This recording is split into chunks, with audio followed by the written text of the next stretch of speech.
Okay, welcome to the FLF pod, brought to you by J3VC, where we dive deep into the world of freedom, wealth building, networking.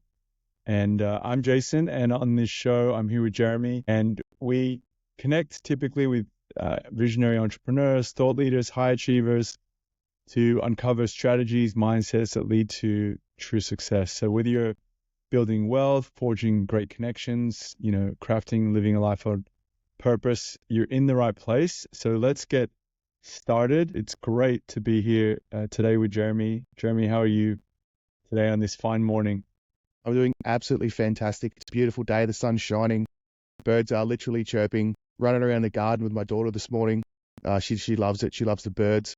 It was, couldn't ask for more. Yeah, that's fantastic. That's fantastic. Well, today I thought that would be good to discuss like one of the core themes in our podcast is networking, and both of us have built over a few decades now like quite a strong network in Australia, globally as well, from our travels and adventures. And I would say that building a network is quite foundational on the journey of wealth building and in freedom as well. And so I thought to ask, because you've become a father recently, so maybe before we dive into the network that you built so far in your past, like you got a little network, a little family growing, in your own home. So how has that changed you so far? Because it's obviously a monumental season and event in a man's life. So how has that changed you so far, do you think? It's changed a lot. I think the main thing is, because in my personal circumstance, I planned it, and the pregnancy and the birth was planned.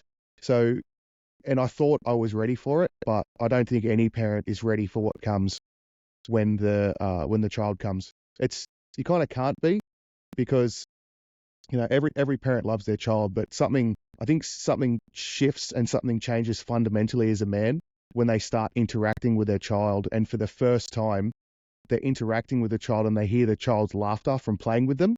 It's like something happens in your brain and it just resonates throughout your body, from your brain down your spine, and you're just like, okay, must protect this little ball of flesh. Yeah.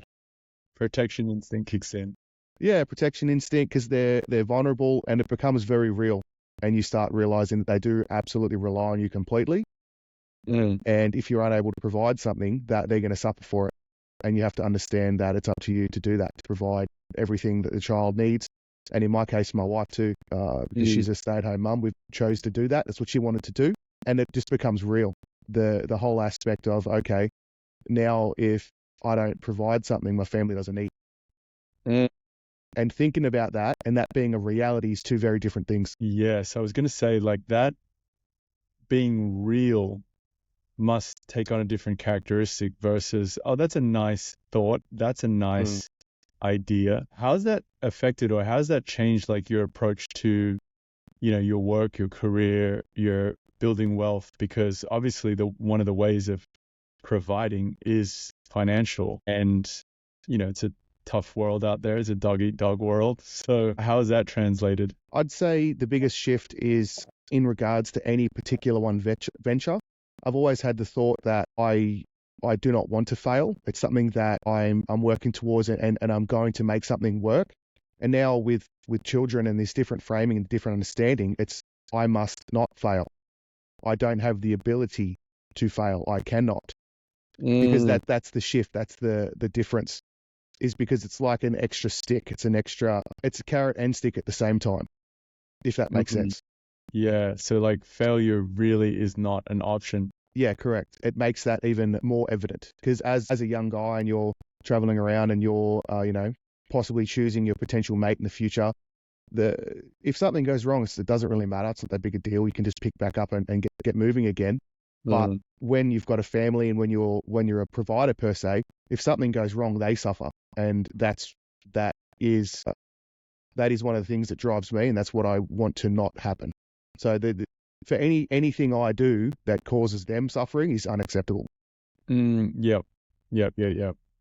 So with failure not being an option, being in a strong position, I imagine becomes more important, right? Because you can't afford for your position to be weak.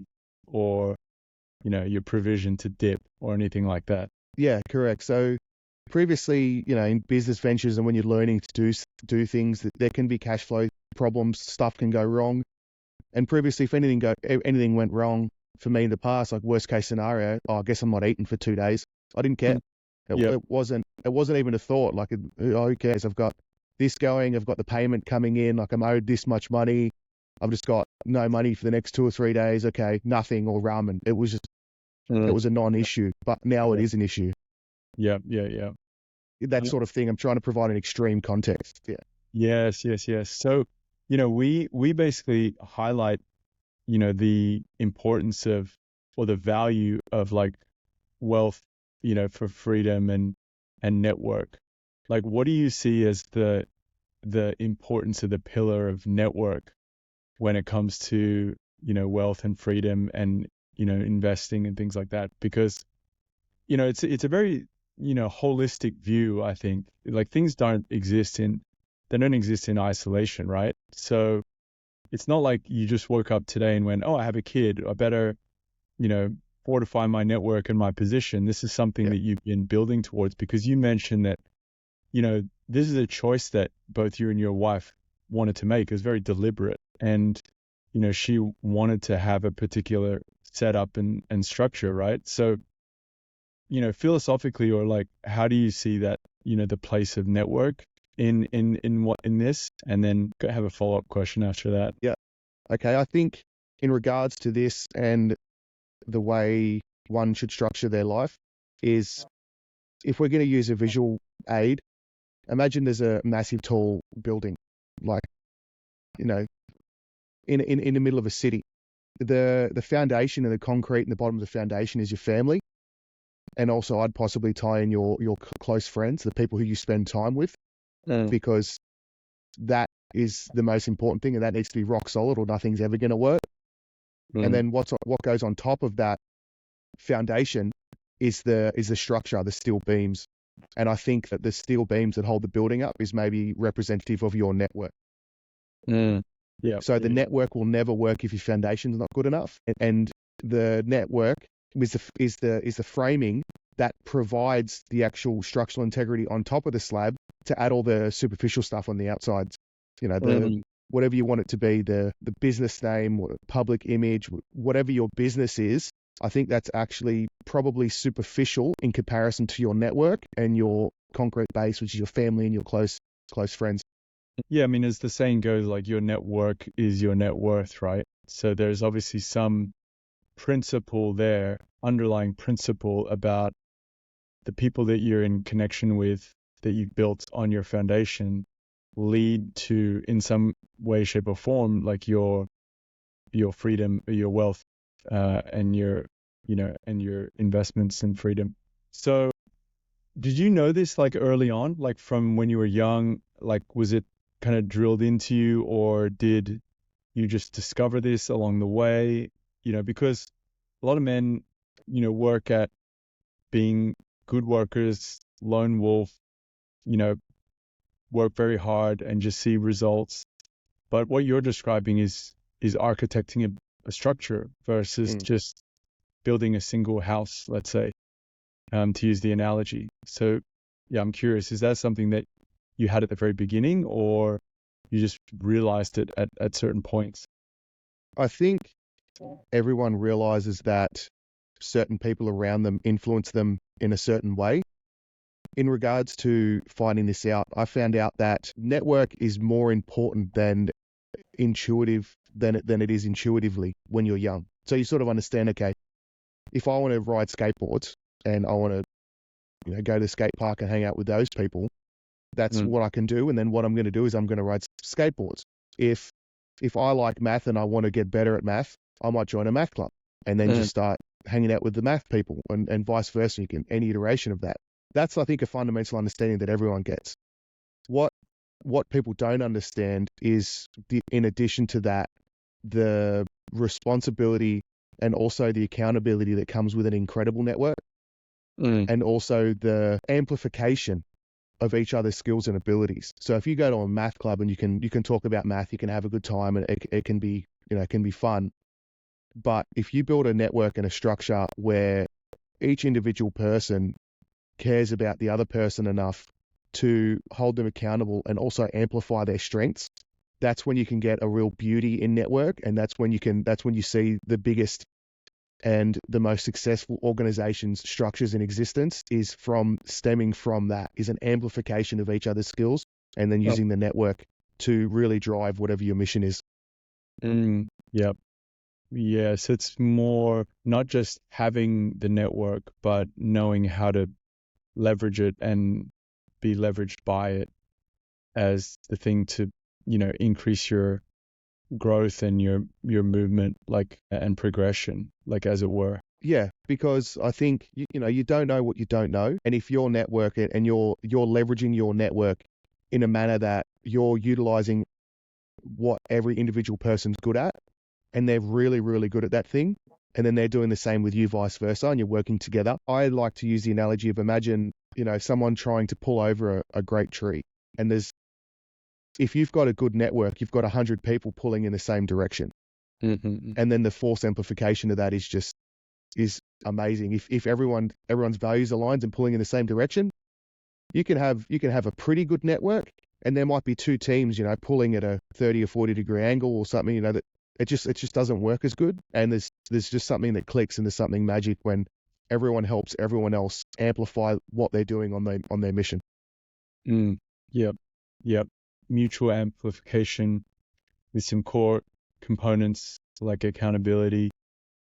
Yeah, and ends up like really supercharging like people within that network. Like, bringing it back like a step, how would you say people can find those other people who can, add or be brought into their network and build? Like, you've built a network over a storied career, in Australia with people from various different backgrounds, in the real estate industry.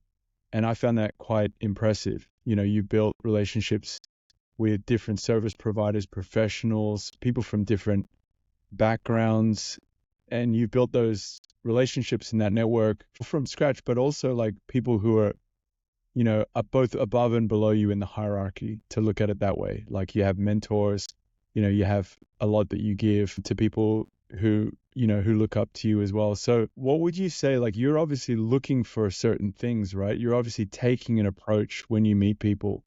So what advice would you give on that front? In regards to that, there's a couple of different ways you can do it. I think you can approach it from the professional lens, and you can also approach it from the personable lens. So I'll start with the professional lens.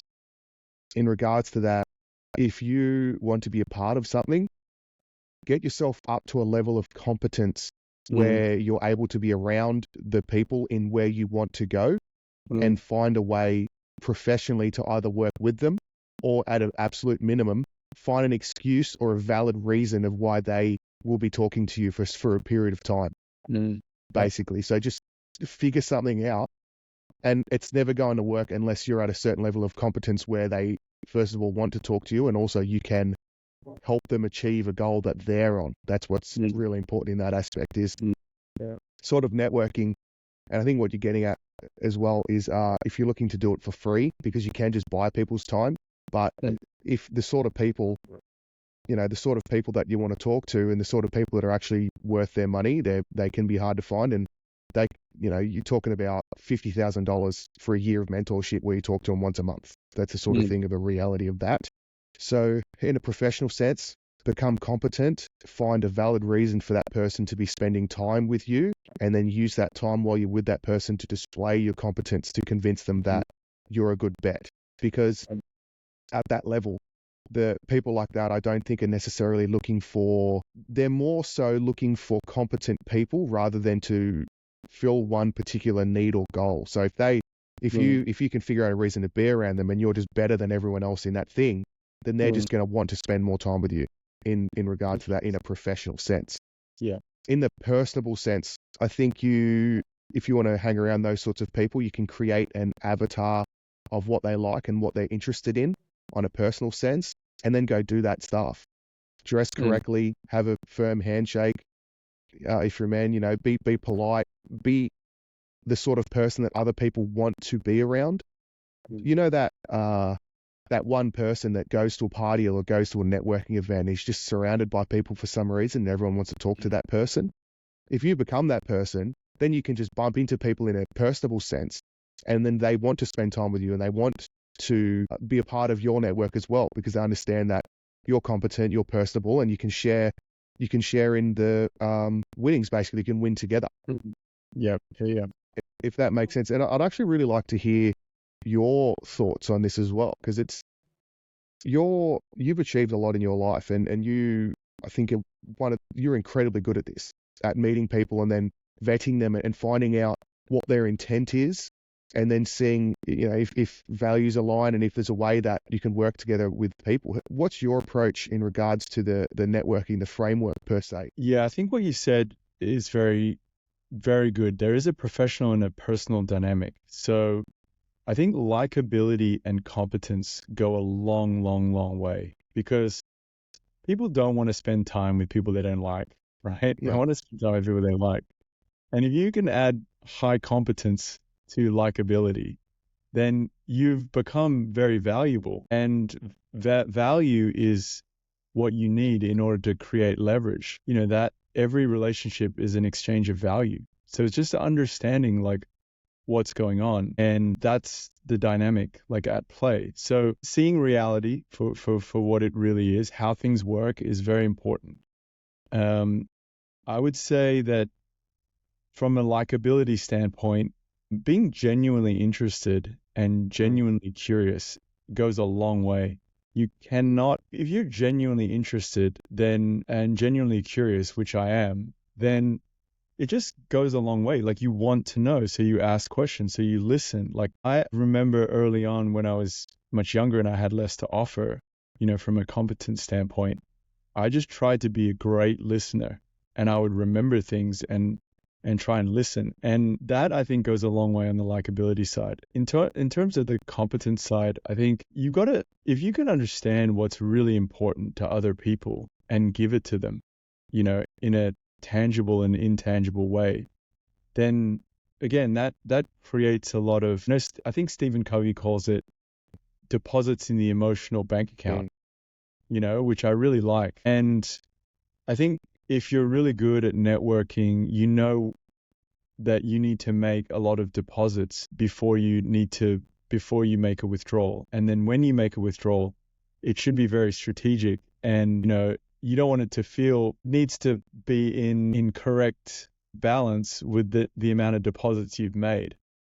And so I think if you do that, there's some of the principles.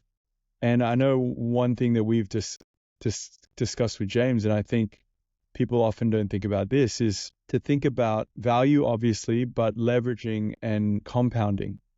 So there's a way to compound in your relationships and in your networking as well that goes a long way. And whether that's by personal brand, whether that's through loyalty, I'm loyal to certain restaurants and certain people and owners and businesses, people who own businesses. I'll just be loyal to them, and that over time, that compounds.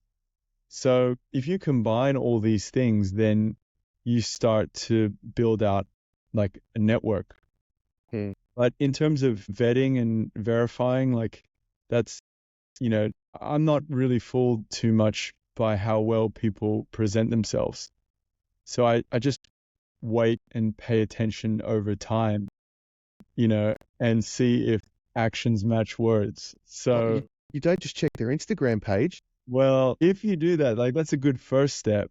But, it's like with people that we do business with, we want them to obviously see our Instagram page or see our website or whatever, but we want to engage with them, and we want them to experience the substance behind what it is we're initially, presenting. And that's the way we want to do business. And then we want to do business in a compounding way, leveraged over time. In order to do that, we need to provide value. So to me, that's the game that is really fun to play, because that is not a zero-sum game. That's a game that continues to grow bigger and bigger and larger and becomes more and more interesting. And I think the beauty of a vetted, verified, high quality network is there's network effects that happen as a result of being part of that network, adding value to that network. And again, that comes back to compounding, that those network effects are things that you cannot accomplish just by yourself. And so if you want to make moves and achieve a goal, I hear a lot about how you need to work hard to achieve a goal, but it's just as important to work hard and smart. And working smart means taking highly leveraged steps that oftentimes happen like through a network. They can appear nonlinear. It can, they can be nonlinear. They can be, suddenly exponential in their growth trajectory. But I think those two things go really, together. If you work hard and you work smart and you have a strong network, then you can potentially hit your goals much, much faster, much, much better in a way that doesn't expend as much energy as you typically would, on your own. We're finite beings with finite time and energy. So you have to learn to maximize, what you have. So that's my long answer to a very short question. Well, I think to extrapolate on that, and I've just thought of something. I think maybe this will give a good representation of the concept that we're talking around. I think imagine if you had two groups of people, and both groups of people have the size of that's 10 people. And let's say the first group of people, they're instructed to, and their mission is, what they do is they go into a group setting environment, and their mission is to take away as much as possible.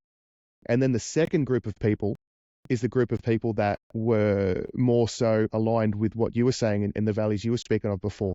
Those group of people, their job is to give as much value and to help the other people in the group as much as possible. So from the start. So the one group is just trying to take as much as they possibly can for themselves. And the second group of people is 10 people when their main mission is to try and give to everyone else. And when you, I think, extrapolate and think about these two groups, which group would be more effective?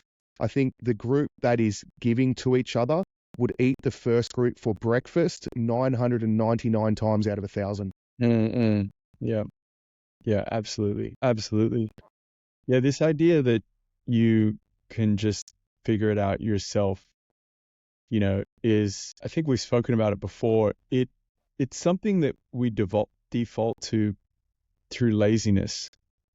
Whereas the common sense approach would say, yeah, plug into a good network and, increase your outputs by leverage. And it's common sense, but common sense is not that common. And like we default to laziness.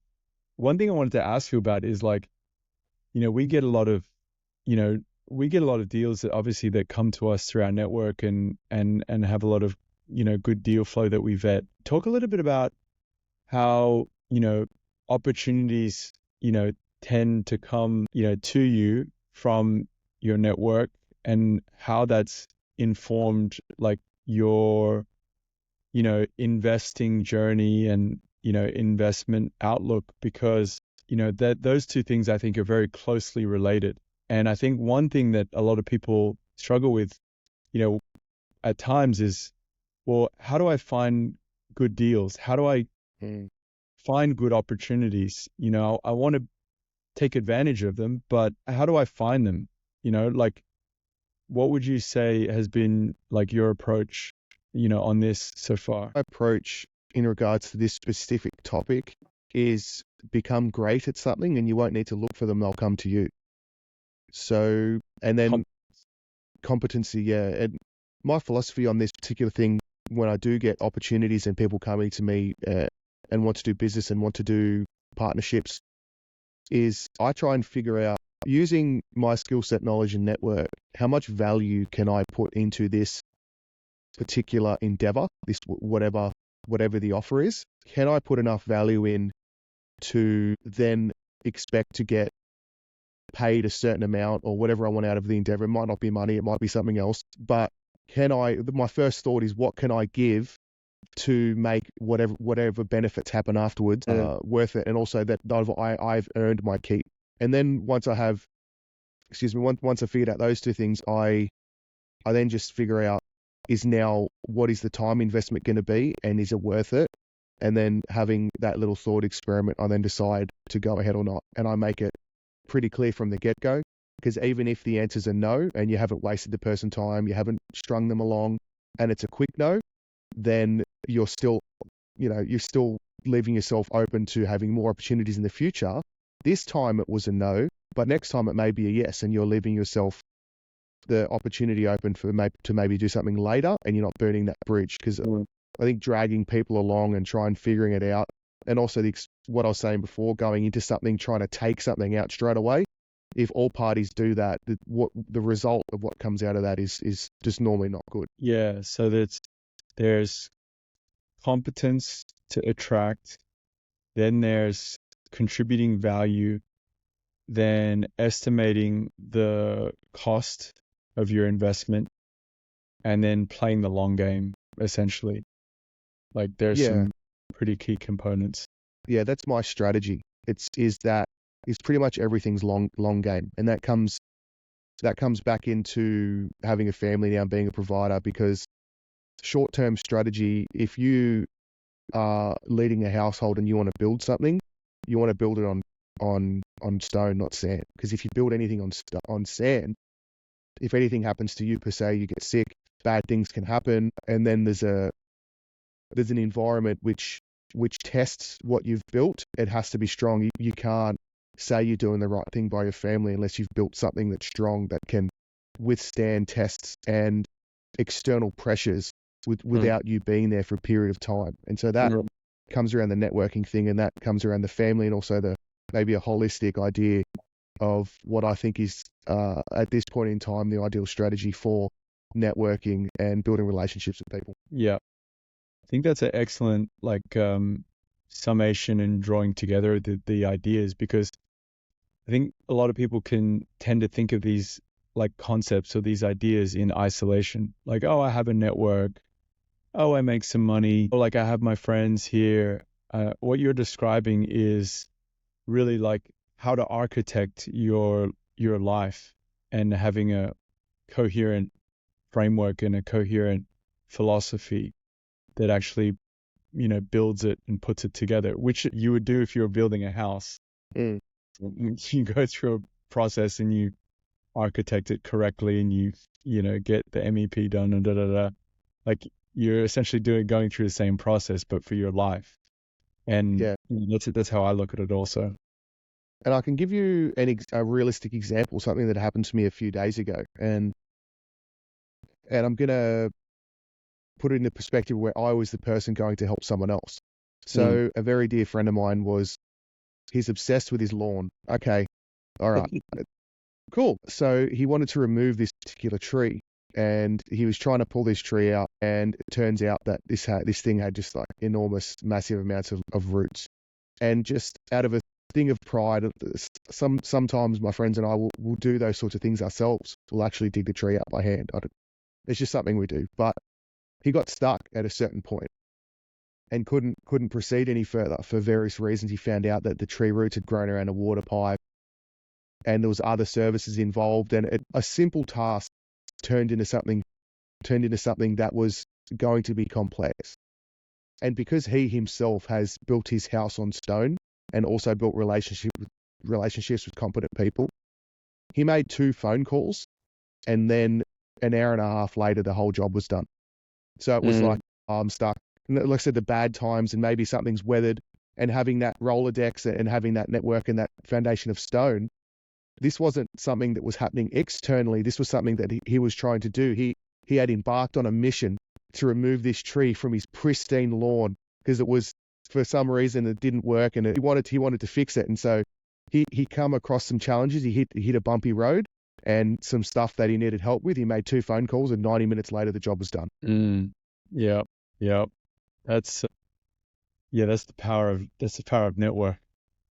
Yeah, I mean, what without the network, alternatively, what would that look like? Because it's the weekend, so no professional people is going to answer the phone. He's going to have to start calling people on Monday, and then people might start turning up on Wednesday, and then he might end up having to pay someone $1,000 to remove it, and then they're going to, 2 weeks later, it's removed, and they probably don't do a very good job and do some damage. And that's probably the likelihood of what's going to happen without a network. But with a network, he had speed and competency, and within less than 2 hours, it was done. Yeah. It was funny. Yeah, we went there. I pulled it out with my car. Anyway, but yeah. If there's any video footage, feel free to send that over. Yeah, I don't know. It might upset some people that are really in love with trees, but this this particular tree wasn't protected. It wasn't native or anything. It was just this pest species thing that was soiling his beautiful lawn, and he just woke up one day and looked at it, and he goes, "That's going today." That's a great example of like, and I've got things, as you know, like I'm trying to solve right now, and having 2 or 3 degrees of separation away, highly competent people through a network to solve problems is incredible. I think what you said before really resonates with me, which is, at the beginning we talked about like how having a child and having new change like in your life is so impactful, and then bringing it full circle back to having a strong network and how that really solidifies what it is you're building like long term. Obviously with building a business, and you want to build something that can operate and work without your full attention or presence, in case there's other things going on. And you've built up as well like a huge personal network of valued professionals that can come in and essentially solve problems for you, but really it's solving problems for people who are like your clients, our clients, like that's something of huge value. And that feeds in. It's like, why do you do that? That feeds back into your philosophy and your longer term objective, which is to be highly competent, attract, create value, and play a long game with people. And I think that ultimately that's actually probably what makes you happy as a man, like and gives you like enjoyment. It's like connecting all the dots. Like these things like don't operate purely in isolation. That's kind of my Yeah, I agree. And I think for a visual representation of that is the foundation is yourself and your family. The framework is the network, and then the business is built on top of that. Yeah, that's excellent. We need to create a visual diagram of that and share that. Yeah, what are the linchpins in those aspects? Like what, in regards to the business, how many things can go wrong with the business that will totally collapse it? And there is some things, but there are things that will certainly collapse the business, and that's a personal integrity issue, or having something wrong in your own house. And then after that, with the people you're doing business with, if something happens, something fundamentally goes wrong there, that can and likely will lead to the total destruction of a business. That's why I use that analogy. The business is built on the outside of those things. That's what's holding it up. Yeah, and I think it's so good for you to share that and share your story. Like we're obviously aligned in that philosophy, and if people are looking for opportunities and looking for investment, there's many options out there. And we would always say, make sure you trust and verify. And that's why it's a pleasure and a joy to like hear your philosophy. And obviously I resonate with it as well, because we want people to be able to have that experience with us, in the same way that we do that with other people. And, the storms will come, for everybody at some point. You never know when they're going to come. But if you build it on a good foundation, then you've got the best preparation that you can, for when those problems, inevitably come at some point. So yeah, I think it's awesome. I think it's not something that's necessarily spoken about a lot.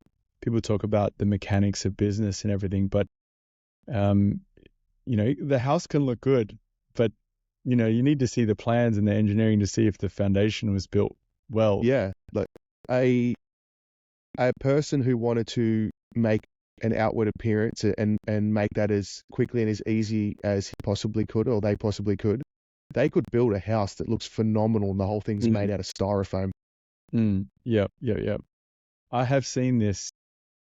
I've seen the styrofoam spaghetti somewhere on social media. It looked real.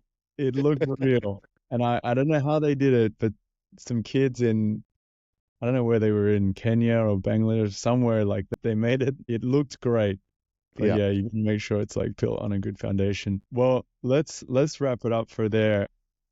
Thanks for everyone for tuning in to this episode of the FLF pod, brought to you by J3VC. So if you found value, as we're hoping to provide in today's conversation, make sure you subscribe, share, leave us a review. Helps us grow, reach more listeners just like you. Stay connected with us by following us on socials, on our website. You can sign up for a newsletter there. And don't forget to take your knowledge and turn it into action. So until next time, keep chasing greatness, and we'll see you on the next one.